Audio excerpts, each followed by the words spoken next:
Dumating pa po sa point na halos walang naniniwala sa amin. Mismo sinabihan pa po kami. Hindi ko na po babanggitin kung sino na. Sige, hindi, banggitin natin yan. Joke lang. Kaya Sige. sabi lang po sa amin na huwag niyong ituloy, wala naman kayo mapapala dyan.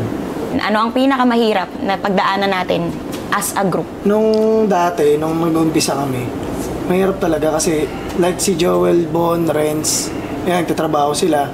Yung iba busy kasi pandemic eh. Mahirap lumabas. Anong nangyari noon? Parang 3 na lang, 2 na lang kami nag-content, 10 kami. Mahirap po talaga kasi nag-uumpisa ka pa lang parang nawawala na yung iba. Parang nakakawalang gana. Dumating pa po sa point na halos walang naniniwala sa amin. Mismo sinabihan pa po kami. Hindi ko na po babanggitin kung sino na. Sige, hindi, banggitin natin yan. Joke lang. Kaya Sige. sabi lang po sa amin na huwag niyong ituloy, wala naman kayo mapapala dyan. Siyempre kaya naman, pinagtitibay pa rin kami. Tapos yun, nagulat ako na nag-resign kayo, no? Opo. Sa